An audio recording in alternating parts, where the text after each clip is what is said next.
I'm on my.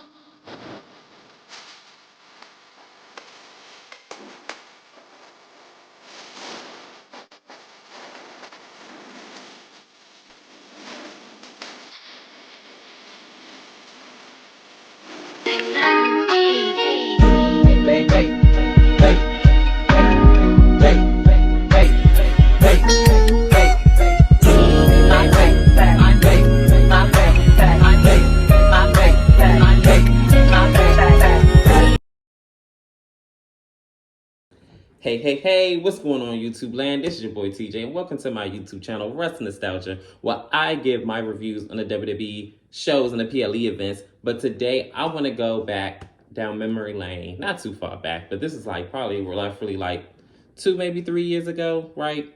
Bianca Belair was the reigning Raw Women's Champion for a year and a couple of months, maybe like a month.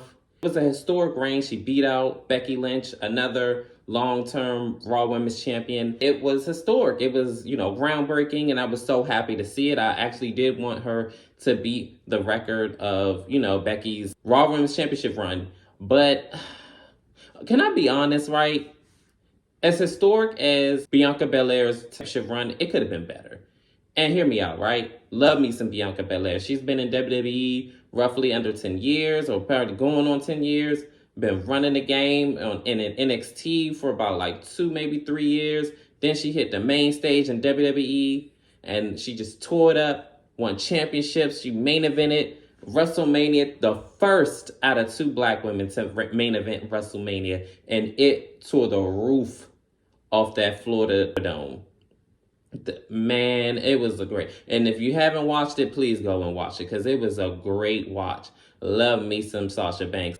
As great as her Raw Women's Championship run was, I feel like it could have been better. So hear me out, right? So I say like right around after the Money in the Bank pay-per-views when her championship run started to get a little stale. And hear me out.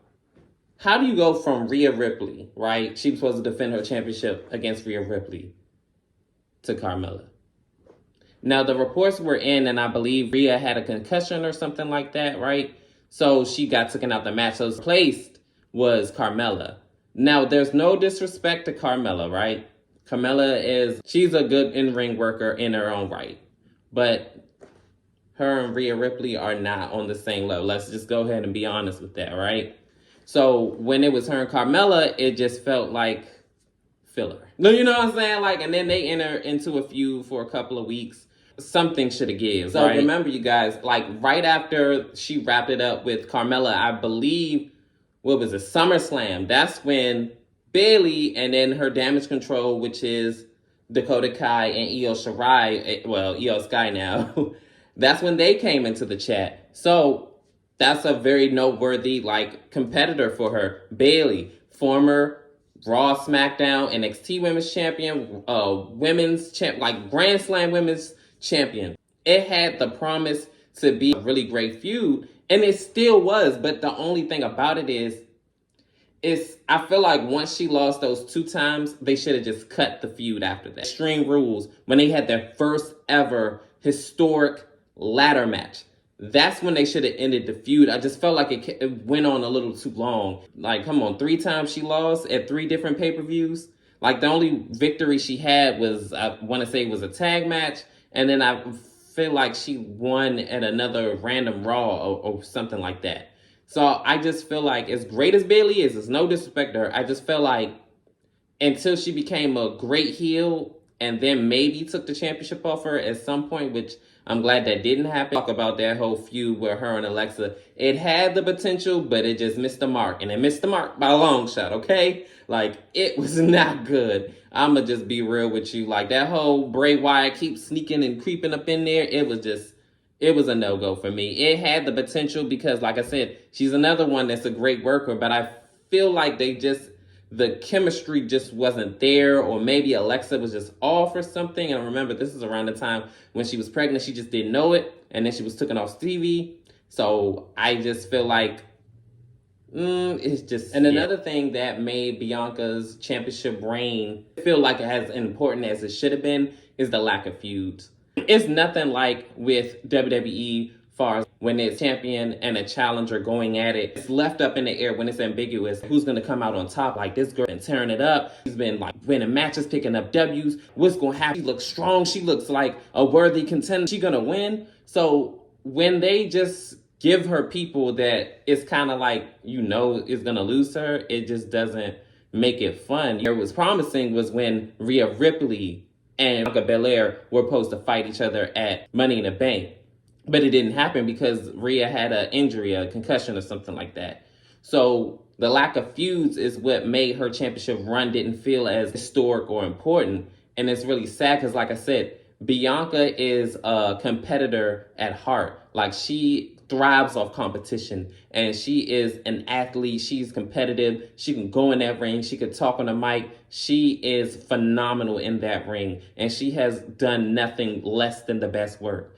But it's not her. It's the WWE booking that makes it not as promising as it could be. If they would have given her like a better ranking of opponents, it's because of the buildup of that particular superstar that's going up against Bianca, why it doesn't feel. Her reign, to me, wasn't as grand as it could have been. The last match was really, really good outside of Asuka, even though the build with Asuka and Bianca wasn't like, it left little to be desired. It was with her and Io Shirai. So when they had their match, they had a phenomenal match. Like, it was absolutely fantastic. No lie. They really tore it down. That Backlash, it was superb. If you have not watched Bianca's match with Io Sky and their match at Backlash, chef's kiss. It was really, really good. I don't really remember the build up to it, but I do remember that Io and Bayley had a discussion with them amongst each other. How, okay, well, you had your chance already, Bayley, so now it's my turn. So Bayley was like, oh, okay, cool, bet. So, which was a good move because, like I said, that match was actually superb, but it was just the lack of contenders, worthy contenders, to make Bianca's championship run feel grand. And definitely for her to surpass Becky Lynch, which her run kind of fell a little flat after a while. I just feel like with WWE, they don't put enough effort. And that leads me to my next point. They don't put enough effort into women's championship as much as they do with the men. With Roman, when he comes in for business. He comes in for contenders that are worthy of a world championship match. Would you ever see Roman ever defend his championship against Tozawa? Or somebody like R-Truth? Like, defend his championship. He won't even have a match with the people that are, quote unquote, that help. So I'm not saying that they are that's not my words. I'm just saying, far as rankings, it's levels to this. He's not going to fight anybody that's lower tier than him. You know what I'm saying? So it's levels to this. So it's no disrespect. I'm just saying what it is. With Bianca, they feel like it's a difference how they book the women and the men, where it's like or if it's certain women, they'll definitely be like, give them work, give them work, give them work, give them work. But then when it's other people, like, it's very murky waters that I'm not really trying to say too much because this is YouTube. Depending on your ranking, they'll give you, stuff that makes sense. Or stuff that, because sometimes even no matter how good your ranking is, sometimes they will give you BS. Like, I mean, look at Stone Cold, like some of his bookings. Like, I don't even want to get into all that, but I just feel like depending on your ranking, they will give you some hokey stuff. That's just the name of the game. When you are in sports entertainment, sometimes, definitely back in, 2000, when the Attitude Era kicked off, a lot more entertainment than the wrestling. And it was like that for a long time when Vince McMahon was the power of command, right? So, like I said, it depends on your ranking, and the person that you are determines how they're going to book you. Another point that I want to touch on, right? It was too many gaps, too, as far as Bianca's championship defenses. That's another question I may do a video on. Whatever happened to 30 days? Like, you have to defend your championship every 30 days. Like, same thing with Roman. Why is he not at least paper have a challenger ready lined up for him? I'm just having to the whole 30-day policy thing. Did that get thrown out the water?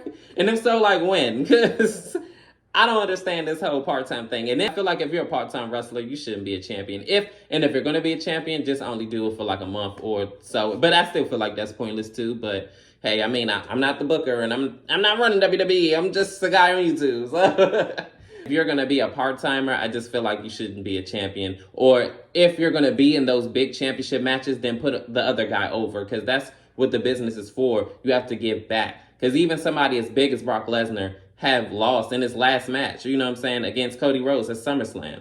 I just feel like if you're the brand's champion, then you should defend your championship every pay-per-view. No matter if it's men's or women's, every pay-per-view, you should defend your championship belt. And if you're injured, you're hurt, or whatever, Seth Rollins, you know what I'm saying, then you should drop your championship, period. Once you meet the 30-day mark and you know you're injured and you need surgery, then you should drop your championship. It just doesn't make sense, and it's not fair for the other people that aren't injured, that can be champion, no matter what, oh, well, they're a draw, and they this, they that. You never know. If you give that particular person the championship, you don't know. Maybe they be like, oh, who's this? He's a champion now? Oh, okay. Oh, he's really wrestling really good or whatever. You never know. WWE is just so hooked on certain people that are draws that is don't know how to just try something new and see if something else works. Because at least with Vince, I hate to say it, as much as I don't really care for him and his booking style, at least with him, he would experiment every now and then to see if it works. I feel like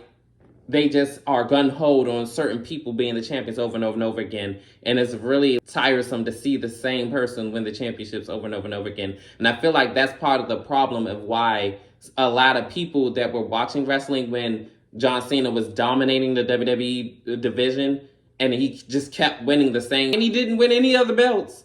He would only win that one, maybe the tag team, and I believe, what was it, the United States, and I'm not gonna lie, from what I heard and what I've seen of some of his clips and stuff like that, chef's kiss. He did his thing, and he did make it feel like a big championship to win. Like, if you won it off of him, you was the guy. But again, back to my point, I feel like when you're the champion and there's too many gaps, and then they keep putting the championship match on a free TV like every week, because I guess you have other, people that are more important or whatever. I'm not saying that. I'm just saying that that's how it feels like, because you have all these other people and they're defending the championships on pay-per-view, but you have your women's champion defending their championships on free TV. Why aren't they on pay-per-views?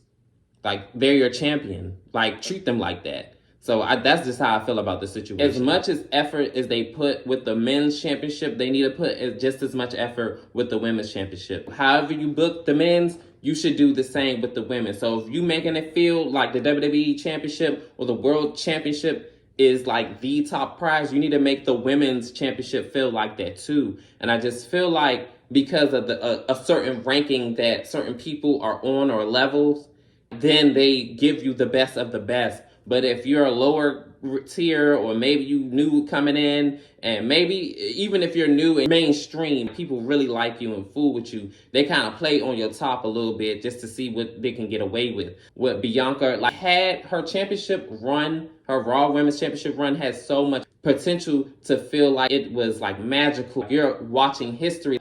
I still feel like we were watching history, but magic, it was like glimpses of it. With the men and women, they kind of pay more attention to the men and give them more of that, like, oomph. But like with the women, it's just like, okay, we're going to try, but not really, not a whole lot. You know what I mean? To wrap this all up, I feel like Bianca Belair is one of the best all-around pure athletes in WWE. She had gotten it from the mud, from NXT. And then, can you believe she had no prior wrestling experience outside of WWE? Built from the ground up, doing her best work. I really want her to go heel. I want her to go heel. I want her to have a heel run as women's champion at some point down the line. Even if it's a tag team, I just want her to go heel. And I want to see her really thrive and just like run the division like a boss. Like, yeah, I'm her. She's an amazing athlete. She is a superb top tier caliber woman. I want to see her thrive. I want to see her win. I want to see her get everything she deserves, and I mean that. But anywho's, I'm signing out. That is my video on Bianca's run. I hope that you guys enjoyed it, and I am TJ, and thanks for joining my channel. You're so pretty. Baby,